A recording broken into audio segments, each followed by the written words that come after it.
tadi panjenengan ibu-ibu, bapak-bapak sudah menempelkan pengetahuan panjenengan tentang gejala fisik, gejala psikis dan gejala tidak wajar tentang kekerasan seksual ya. Tadi sudah panjenengan tempel di depan.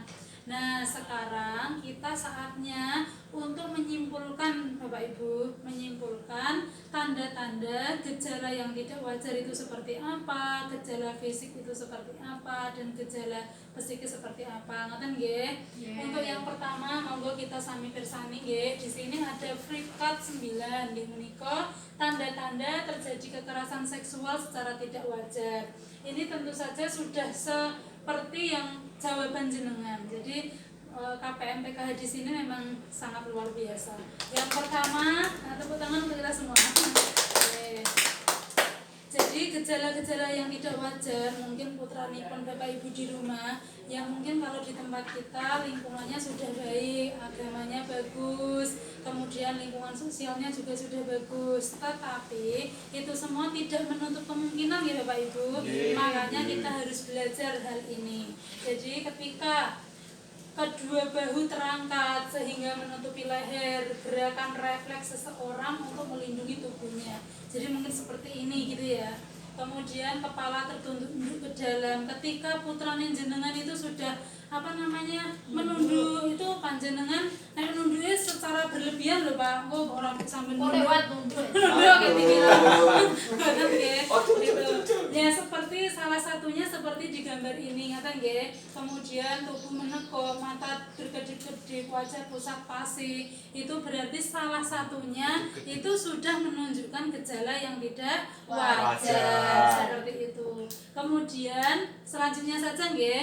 Yang tadi dilihat dari gejala fisik. Nah, tentu saja Bapak Ibu menika setiap hari bertemu dengan putrane. Itu salah satu hal yang perlu kita syukuri bersama-sama nggih Bapak Ibu.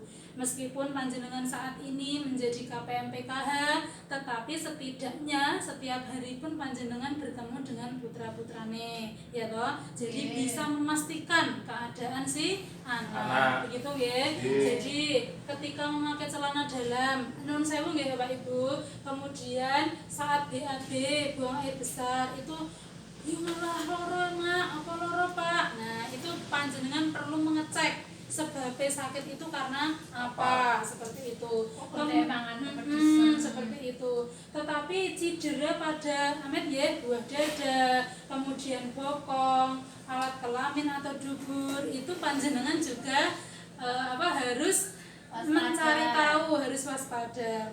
Saya sampaikan seperti ini karena memang ini adalah materi FDS gitu Bapak Ibu. Nah, kemudian memar di bagian tubuh nggih panjenengan menika ketika anaknya sudah ada tanda-tanda seperti ini, kemudian fisiknya sudah kelihatan, maka panjenengan harus mengorek lebih dalam, adakah yang cedera di bagian tubuh putrane, seperti itu nggih. Kemudian selanjutnya misalnya putrane atau putrine nggih, biasanya wedok ya nggih.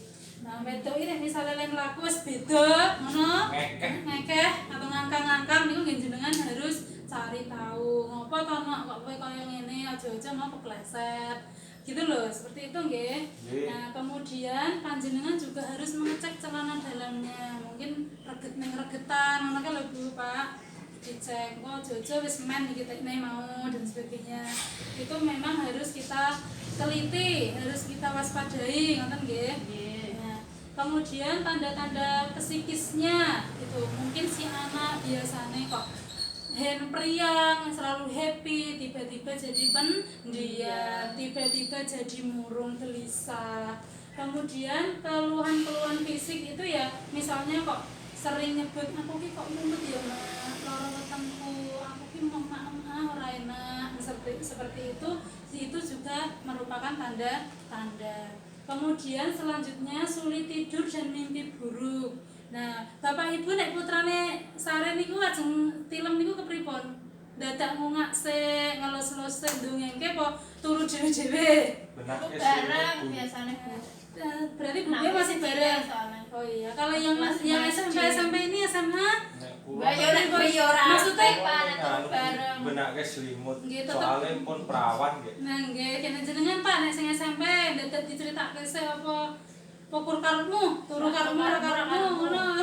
Ali udah Bu. Ali dan Diana. Ali dan Diana, curun dia terus. Saya tengah Saking kasaren kasaren. guru terus saya pateh nganu ngertos kawontenan mriko ngoten. Anak sing ndi kuwi? Nah, apalagi panjenengan Pak yang putrane jauh ya, tidak setiap hari bertemu itu ya orang adem itu panjenengan harus komunikasi terus lewat handphone. Nggih. Jenengan sudah kagungan nggih, arep elekan guys yang penting kena gawe ngaruhke kabar. Nggih, Ngoten tenan nggih. enten. Nggih.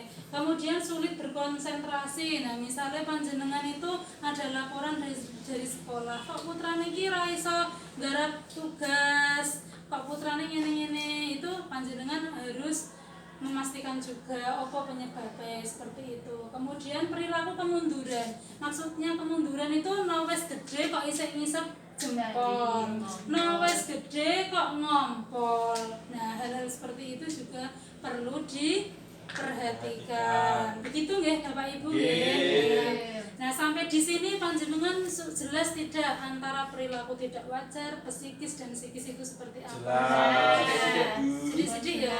Jadi kita itu sebagai orang tua yang hidup di zaman seperti sekarang ini itu memang harus banyak belajar nggih Bapak Ibu nggih. Nah, jadi jangan sampai kita jadi orang tua yang apa ya istilahnya ora acuh karo putrane, ora cuek karo putrane. Jenengan juga perlu Bu delok-delok karo HP-ne si bocah. Komunikasinya udah bagus atau belum Malah di HP itu. Nah, kaya anake bukaene masak Belanda. Jadi panjenengan harus ngecek terus nggih Bu. Ora teknik kita sebagai orang tua pengen tahu privasinya si anak, tetapi memang sudah kewajiban kita ketika anak masih usia sekolah itu kita harus memastikan bahwa anak kita di dalam kondisi yang baik, segala pergaulannya juga. Nah, sebelum saya lanjut ke sikap orang tua, saya mau bertanya dulu Bu. Kira-kira yang panjenengan lakukan ketika anak jenengan itu memiliki tanda-tanda seperti ini tuh kira-kira jenengan mau bagaimana? Ya ditakoni sapa pelakune. Dilakukan pendekatan dulu. Ya ditanya-tanya dulu ya, jangan sampai malah tapi mau sama-sama mau. Nah, tidak boleh seperti itu. Orang kenal langsung muring-muring ya Bapak Ibu nggih. Kudu dialusi dhisik si anak. Takutnya nanti si anak jadi tambah down. Down itu maksudnya jadi tambah murung. Gitu ya. Wih down kates, down gedang. Gitu nggih. Nah, jadi kita kalau panjenengan sudah paham, maka kita akan menyimpulkan bersama-sama. Jadi ketika anak kita mempunyai gejala-gejala yang demikian sebagai orang tua, kita tidak boleh panik Bapak Ibu. Kita tetap sabar. Nah, kita harus tetap sabar dan tidak marah. Kemudian walaupun misalnya putrinya SMA ya tetap boleh meluk jenenge wong tua ya Pak. Dipeluk, disayang, ditekoi, kepiye to Nok? Kok iso ngasih koyo ngene. Jadi si anak itu akan merasakan bahwa orang tua itu sangat menyayangi dia, gitu nggih. Kemudian sampaikan juga bahwa tidak ada satupun orang yang boleh menyakiti si anak. Jadi bagaimanapun caranya nggih panjenengan harus meminta pertolongan ahli atau lembaga supaya anak panjenengan itu semakin yakin bahwa jenengan sebagai orang tua itu mau menyayangi anaknya, meminta pertolongan melindunginya. Nah, ketika anak bercerita ya diikuti dulu Pak, aja moro-moro ngebrak meja. Iki salahmu, wong kowe nganggone ngene, tidak boleh. Kemudian laporkan ke polisi itu yang terakhir ketika panjenengan sudah tahu sebabnya seperti apa. Gitu nggih? Seperti itu. Nah, sampai di sini panjenengan ada yang ingin ditanyakan atau tidak? Tidak. Sudah yakin? Sudah cukup nggih? Kalau sudah cukup, nanti kita akan belajar atau menyimak ke anak tidak mau sekolah di buku kita. Itu nggih? Siap, nggawa iki, Mang.